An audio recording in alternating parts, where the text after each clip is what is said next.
Hello, I'm back. Trying to get some more time in the garage, and I did spend some time out here last week, and I kind of forgot to record everything. So this video is probably gonna be a little bit boring, but show you where we are. That's the drawer. The top is facing up. The back has got that weird joint there where it doesn't go all the way to the back, so those aren't no dovetails. So we've got dovetails on the front, not on the back, because I don't want the drawer to go all the way in. I want it to slide out, be able to rest, and that way I can still see the very back of the drawer. So we use kind of a different joint here. Let's get that all apart. It's a groove, or in this case a dado, because it goes across the grain, with a mortise and tenon in the middle of it. So that goes in there like that. And you know what? While I have it out in here in front of me, I am going to label this because the back piece will look the exact same here. So just bear with me for a second while I get my bearings. Okay, so that goes here, and on this one I'm just going to put 2 lines, 1, 2, and in here 1, 2. And when the time comes and it's all glued up and put together, those are going to be hidden away, so that way I can't see it. But what'll happen is, that gives it a lot of stability. There's a lot of glue surface in there that fits in. By the time we're all done, that'll all be flush, and you can't really see it. Well, you can't see it because I didn't actually mark this one. I'm going to put a wedge in here to make the tenon open up fully, making this impossible to ever come apart. And when I do that, I'm going to be very sure to put the wedge going this way, because I want the grain, I want it going that way, parallel, to the I guess no, perpendicular to the grain pattern. I want to go along there. I do not want it being parallel, because if I put the wedge in this way and push it, the grain, the wood is going to split along the grain. Less so with mahogany than other woods, but still, I want to make sure that I am pushing that way against the longitudinal grain. So right now the next step is to make what's called a slip that goes around the drawer. You got to do this in a very specific pattern, because once you put one side, you have to make sure to maintain it and keep everything in the same orientation. So you got to put a bottom on here. Normally you would put a groove in the bottom of each piece, and then you would slip a bottom piece into that, and that would be the bottom of the drawer. The sides and the back are a little bit too thin for me to do that well. I could, the groove is generally about half the thickness of the thickness of the piece to begin with, and I could probably do it, but I want to try something new, so I'm going to use what's called a slip, which is pretty much, I am going to, out of this piece here, I am going to make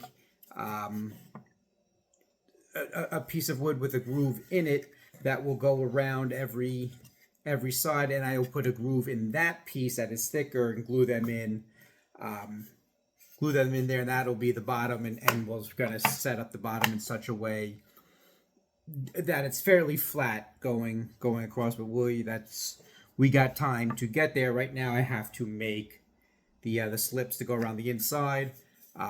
In order to get it right, I have to make sure the bottom is completely flush, because when the time comes and I put those slips in, I'm going to use the bottom of the box as a reference, guys. So I need a bunch of long pieces. Oh, let me show you what's going on here. So here's the piece, and it's going to seem a little disappointing. Oh no, it doesn't fit. It's really, really close, but it's not there, and that's because I measured everything out, if you remember, to like dead exact size. Dead exact size, knowing that the drawer is going to get smaller as I work it. So as I plane the sides to get rid of all of the discrepancies and all the pen marks, I'm going to take a little bit off of here, going to take a little bit off of here, and that'll make it thin enough. And I don't think that is going to make it thin enough to get in there, but it will take a little bit off, and that's just how it goes. I made it in such a way that I knew this was going to be an issue. I'd rather have it oversized now, and when I say it's oversized, it's really close. I haven't even tried this.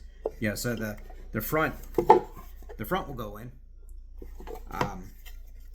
So we have that going for us. So I'm just going to show you my setup quickly.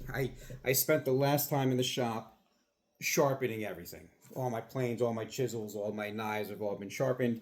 Here I've just got a board with a cleat on it.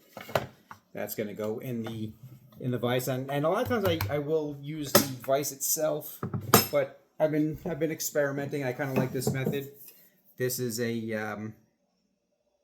it's called a holdfast. It's a very old tool, been around for centuries, and that's what the dog holes are for. So I put that in the dog hole, put that down, give it a whack, and the thickness of the bench holds that. Like, I don't know if you felt it, well, you didn't feel it, but you could see it. The whole bench shook when that's how tight it is. And then essentially I'm going to use this piece I've had for a couple of years. This was just completely torn out. I want a piece that's probably like a little less than half an inch, but that's just going to sit right there. Get this mallet out of the way, and we can now start planing. And this is just going to go and get this side all flat. You can hear where it's skipping. I still, because of how roughly sawn this board is, I can't really see if I'm going against the grain, but now it feels that I am. So I'm just going to turn it around. Where's okay, got my rag in a can. Just get some lubrication on there. Oops. Put a little bit more of the blade out. And it's going slowly. Just after a couple of shavings, you can see, flat, smooth, rough. So this is a low area. I'm gonna have to keep going on there. The goal is to get this perfectly flat, out of wind, no twist, and that's where the winding sticks will come in to make sure it's perfectly flat. Once that is done, I will measure off however thick I want this board to be. And quite honestly, I haven't quite figured out. I haven't fully determined what I want it to be yet. But then that'll be the next step. Make this flat, thin it out, and then I'll go ahead and measure the sides. Once that is done, the plow plane will make an appearance. And that's one of my favorite planes out. So it will cut the groove in, and that's probably going to be the next time where you guys get involved, is seeing how the piece gets grooved, and that'll accept the bottom of the drawer. I am foreseeing some problems with that because the grain is very wiry, so we're going to have to use a couple of old-timey techniques in order to prevent the tear out, blowout, and struggle that may cause.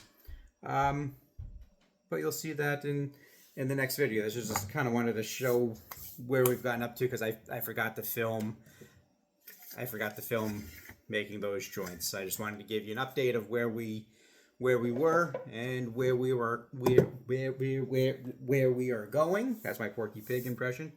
And until next time, thanks for watching.